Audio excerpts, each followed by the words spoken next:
ఉమ్,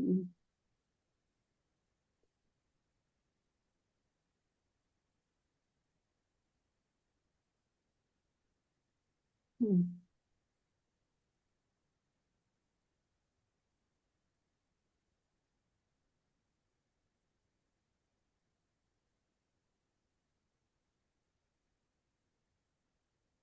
okay అమ్మా. So యోగ వాసిష్టం ముముక్షు ప్రకరణము, ఇది రెండో ప్రకరణం. యాక్చువల్ గా మనము ఇది చెప్పుకుంటూ మధ్యలో ఆపేసినాము. ఎట్లా జై గురుదేవ్ మేడం. జై గురుదేవ్ అమ్మా, చాలా రోజుల తర్వాత రాజురెడ్డి. మేడం కొంచెం తొందరగా వచ్చేసాను ఈరోజు. Okay okay. సో ముముక్షు ప్రకరణం, మామూలుగా ముముక్షు ప్రకరణం ఎట్లా, ముముక్షు అనేది యోగ వాసిష్ఠుడు ఏంటంటే మోక్షం కోసం తాపత్రయం అన్నమాట. ఈ మోక్షం కోసం కోరుకునే ఆశయం ఇది. సో దీనికి మనస్సు, మన మనస్సు శుద్ధి ఉండాలి, మళ్ళీ ఆధ్యాత్మిక సాధన ఉండాలి దీనికి. మనకు మోక్షం కావాలంటే. సో వైరాగ్యం వచ్చిన తర్వాత నెక్స్ట్ వచ్చేది ముముక్షత్వం. ఫస్ట్ వైరాగ్యం వస్తుంది ఎవరికైనా, నెక్స్ట్ ముముక్షత్వం. ఈ మోక్షాభిలాష అనేది, ముముక్షత్వం అంటే ఎప్పుడైతే మనం మోక్షం కావాలన్న కోరిక ఏర్పడుతుందో దాన్నే, ఆ కోరికనే ముముక్షత్వము అంటారు.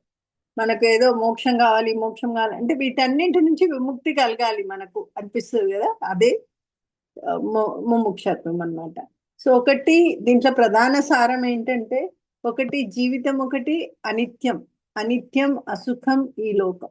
సో ఈ లోకంలో ఏది ఉన్నా అనిత్యం, ఏది నిత్యం కాదు, అన్నీ అసుఖమే ఈ లోకం. సో ఈ కోరికలు ఎప్పుడైతే మనకు వచ్చే కోరికలన్నీ మనకు బంధనాలు, ఇవన్నీ మనకు వచ్చే కోరికలు మనల్ని బంధిస్తుంటాయి.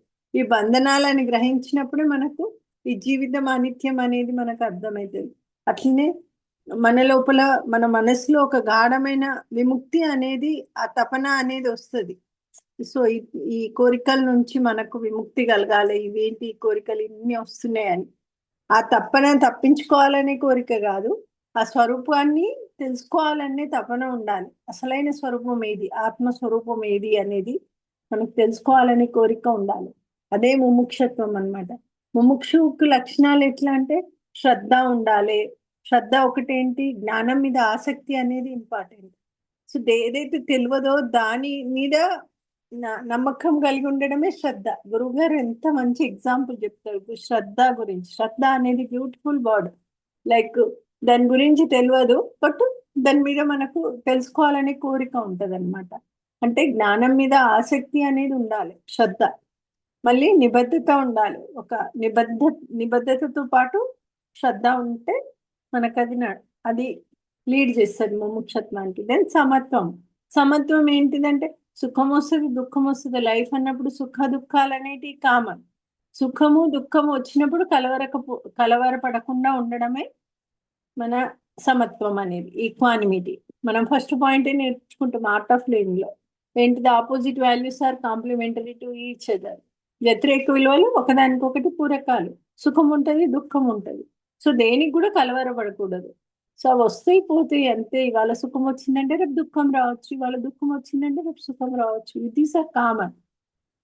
ఇంకొకటి ఎంక్వైరీ, విచారణ అనేది ఇంపార్టెంట్. ఏంటి అంటే, నేను ఎవరు అనేది ఒక అంతర్ముఖంగా మనం ఒక ప్రశ్న వేసుకోవాలి. అసలు ఎవరు, నేను ఎవరు, నేను ఎక్కడి నుంచి వచ్చిన, ఏంటిది లైఫ్, ఏంటి ప్రపంచం, ఏంటిది, ఇదంతా ఈ అంతర్ముఖంగా ఒక ప్రశ్న వేసుకోవడం అనేది ఎంక్వైరీ, విచారణ అనేది.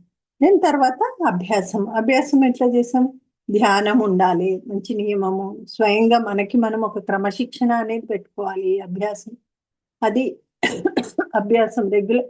మనకైతే గురుగారు అద్భుతమైన సుదర్శన క్రియ ఇచ్చిండ్రు. ఎంతమంది మీరు అందరూ సుదర్శన క్రియ ప్రాక్టీస్ చేస్తున్నారా? ఆర్ యూ డూయింగ్ క్రియ రెగ్యులర్లీ? ఒకటైతే గుర్తు పెట్టుకోండి, అదొక్కటే మార్గం, మెయిన్ స్విచ్.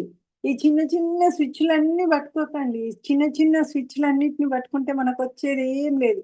మెయిన్ స్విచ్ పట్టుకోండి. మెయిన్ స్విచ్ ఇస్ ద సుదర్శన క్రియ. మనం ఏం చేస్తాం, లోకల్ స్విచ్లను ఆఫ్ చేస్తే ఆఫ్ అయితే పోతాయి. మెయిన్ స్విచ్ కదా ఇంపార్టెంట్. మనకు వచ్చేదంతా జ్ఞానం అంతా మెయిన్ స్విచ్ నుంచి. సో దట్ ఈస్ మన సుదర్శన క్రియ మనల్ని అలాగే ఉంచుతుంది ఎప్పుడు.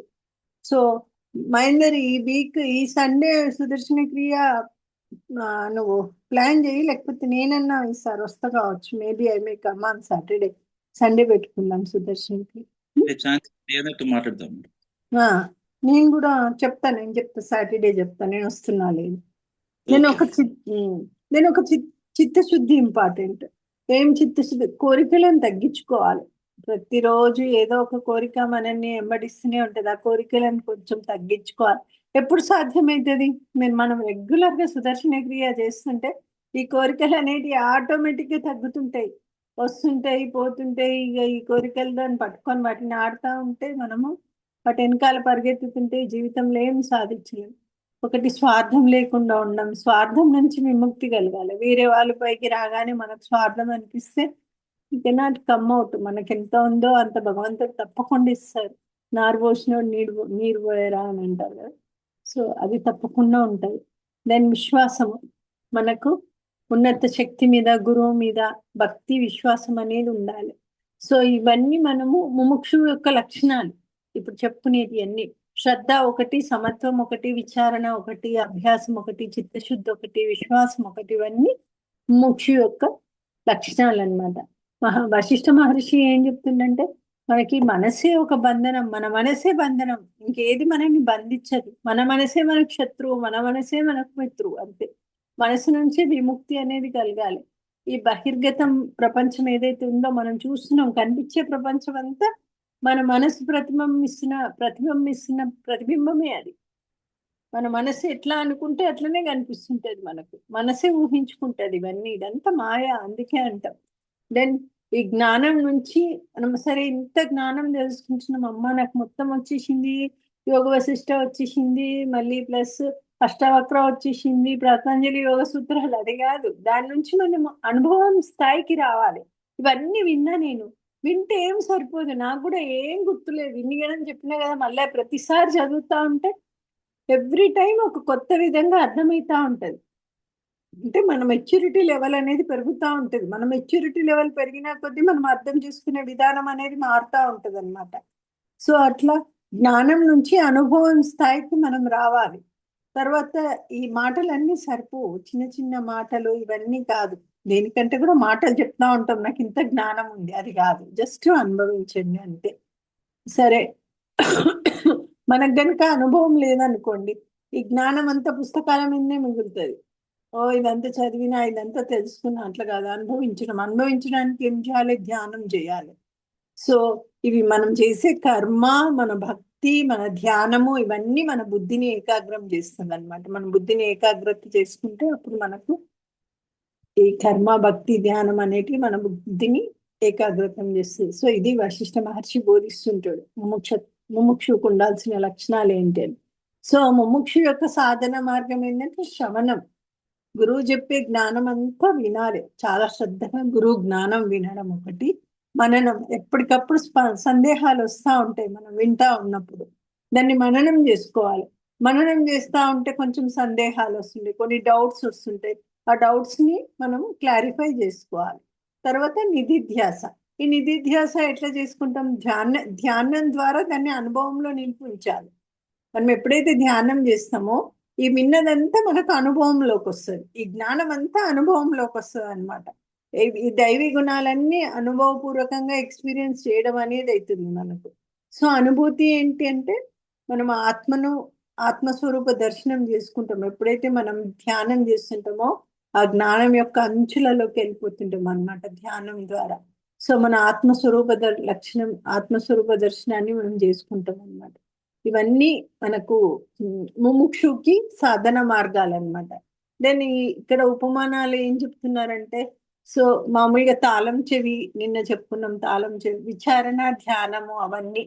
సో బందీలో ఉన్న పక్షి అని ఒకటి చెప్తుండే, శరీరము, మనస్సు, ఇవన్నీ బందీగా ఉన్న జీవుడు, ఇవన్నీ. సో మొత్తం వైరాగ్యం తర్వాత మనసులో పుట్టే మోక్ష తపననే ముముక్షత్వం అన్నమాట. ఆ తపన ద్వారా మనసు ఏమైతుందంటే కోరికల బంధం నుంచి బయటకు రావాలని చూస్తూ ఉంటది. సో ఈ కోరికల నుంచి నేను ఎప్పుడు బయటపడాలి, ముముక్షుకుండే అదే లక్షణమే అదనమాట.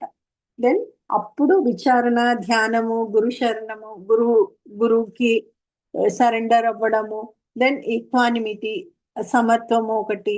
తర్వాత మన బుద్ధి అనేది శుద్ధమవుతుంది. బుద్ధి శుద్ధమై, బుద్ధి కేంద్రీకృతమై మన అంతరంగం శుద్ధం అవుతుంది అనమాట. తర్వాత అప్పుడు మనము మన ఆత్మ మీద దృష్టి పెట్టి జీవుడు అప్పుడు జీవన్ముక్తుడు అయిపోతాడు, మోక్ష మార్గంలో ప్రయాణిస్తాడు అనమాట. ఇవన్నీ ఒక క్రమ పద్ధతిలో జరుగుతాయి. ఒకవేళ మనం ముముక్షత్వం వచ్చింది, మోక్షం కావాలన్న తపన వచ్చిందంటే ఇవన్నీ ఒక క్రమ మార్గంలో, ఇవన్నీ విచారణ, ధ్యానము, గురువుకి మనం సరెండర్, మన గురువు ఉన్నారు, విచారణ చేసే విధానం తెలిసింది, మంచి ఈక్వానిమిటీ, ఇవన్నీ ఎప్పుడైతే మనం రెగ్యులర్ గా సాధన చేస్తుంటామో ఆటోమేటిక్ గా ఈ లక్షణాలన్నీ మన లోపల వస్తూ ఉంటాయి అన్నమాట. సో ఎప్పుడైతే వైరాగ్యం అనేది మన లోపల జాగృతి అయింది అనుకోండి, వైరాగ్యం జాగృతి అయిపోయిందంటే అప్పుడు ముముక్షత్వం యొక్క యాత్ర స్టార్ట్ అవుతుంది, మోక్ష యాత్ర స్టార్ట్ అవుతుంది. అప్పుడు అల్టిమేట్ గా మన జ్ఞానమే మన గమ్యం. లాస్ట్ కి జ్ఞానం ద్వారా తెలుసుకుంటాం అనమాట. జ్ఞానం తెలుసుకోవాలనే తపన మన లోపల వస్తా ఉంటది. సో దిస్ ఈస్ ద ముముక్షు ప్రకరణం సంగ్రహంగా మనం ఇంతకు ముందు చెప్పుకున్న దానికి. సో ఇప్పుడు మనము నెక్స్ట్ రఘురామ్ గారు ఈ మధ్యనే తెలుసు, పరిచయం అయింది నాకు, అంతకుముందు అంత పరిచయం లేకుండా. సో ముముక్ష అంటే ఏంటో అనేది మనకు తెలిసింది. మోక్షం కావాలనే నిజమైన తపన ఉన్నదే ముముక్షత్వము. సో ఇదంతా చెప్పేసుకున్నాం మనం. This will go further.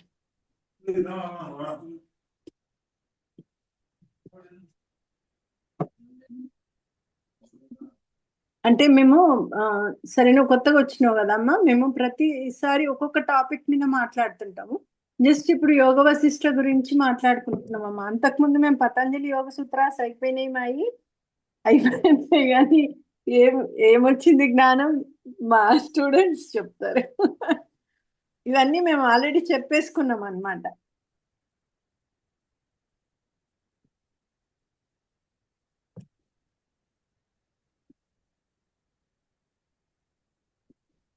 So గురువుని అడుగుతుంటాడు. సో ఈ జ్ఞానాన్ని మనం ఏ విధంగా తెలుసుకోవచ్చు, దాని ద్వారా ఈ సంసారం అనే భ్రమకి మనకి ఎట్లా ముగింపు అనేది కలుగుతుంది, సో ఎట్లా ఈ జ్ఞానాన్ని తెలుసుకుంటామని అడుగుతాడు శ్రీరామచంద్రుడు. దెన్ అప్పుడు వశిష్ఠుడు సమాధానం ఇస్తాడు అనమాట. సో ఈ ప్రపంచం నిజమని భావించడం అనేది మనకు ఎన్నో జన్మల నుంచి ఈ ప్రపంచమే నిజమా అనుకుంటున్నాం. ఈ ఇది మన మనసులో చాలా బలంగా ఆ వేళ్ళూనుకొని పోయింది. అవును, ఇది ప్రపంచం, కనిపించే ప్రపంచమే నిజమని. కానీ ఈ తప్పుడు అభిప్రాయాన్ని మనం తొలగించుకోవచ్చు. సో ఎట్లా తొలగిస్తాం దీన్నంటే మంచి సత్సంగం చేయడం ద్వారా, మళ్ళా జ్ఞానుల సమీపంలో ఉండడం ద్వారా, మళ్ళా పవిత్ర గ్రంథాలను కూడా అధ్యయనం చేయడం ద్వారా. సో ఈ గ్రంథాలన్నింటినీ అధ్యయనం చేసినప్పుడు మనకు అప్పుడు అర్థమైపోతుంది ఈ ప్రపంచం అనేది కళ అనేది, ఇది మనం నిజం అనుకుంటాం కదా, ఇదంతా భ్రమ అనేది అర్థమవుతుంది అనమాట. సో పవిత్ర గ్రంథాలలో మహారామాయణమే మనకు మంచి పర్ఫెక్ట్ సారమైన జ్ఞానాన్ని ఇస్తుంది అనమాట. దానిలో ఉన్న సత్యం మరెక్కడ లేదు అని చెప్తున్నారు.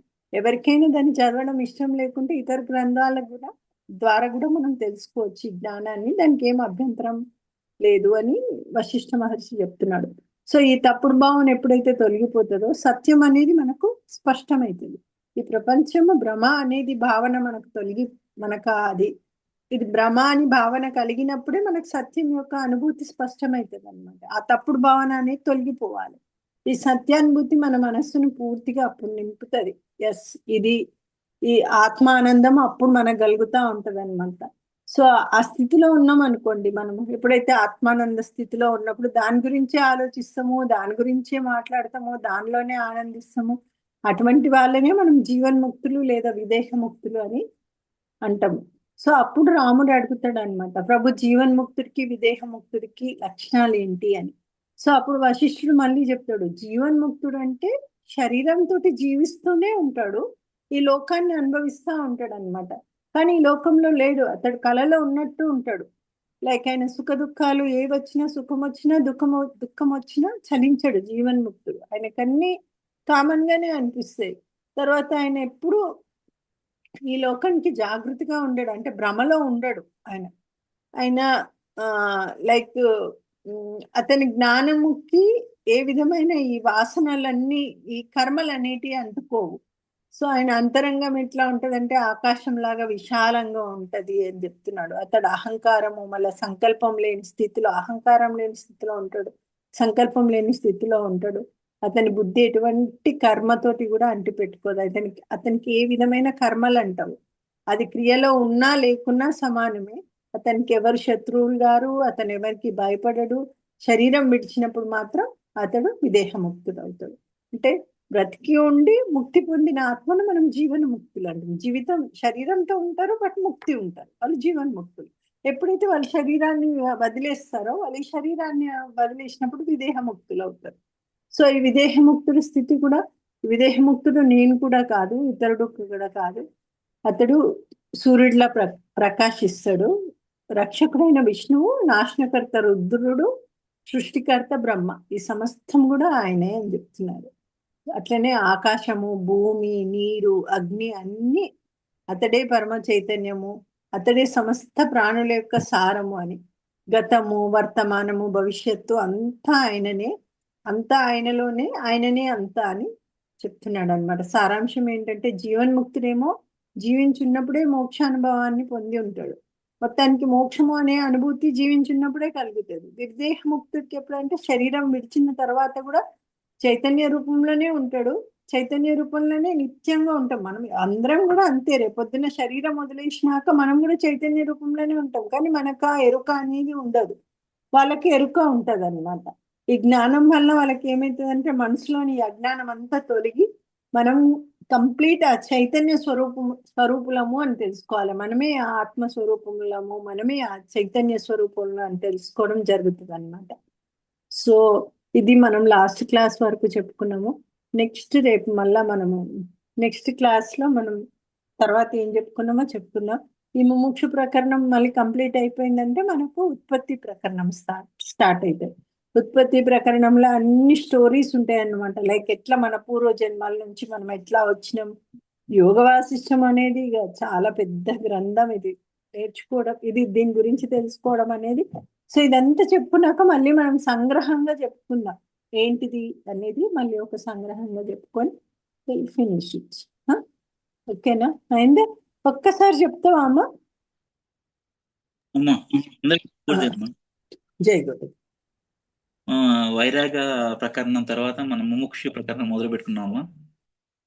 దాంట్లో అంటే వైరాగ్య ప్రకరణంలో మనం నాకు ముఖ్యం అనిపించింది ఏంటంటే బంధనాల నుంచి విడుదల పొందాలి. ఒక మనసే పెద్ద బంధనం. దాని నుంచి విడుదల పొందాలనే కోరిక కలుగుతుంది అంటే అది వైరాగ్య దశ. ఇంకా ఆ దశ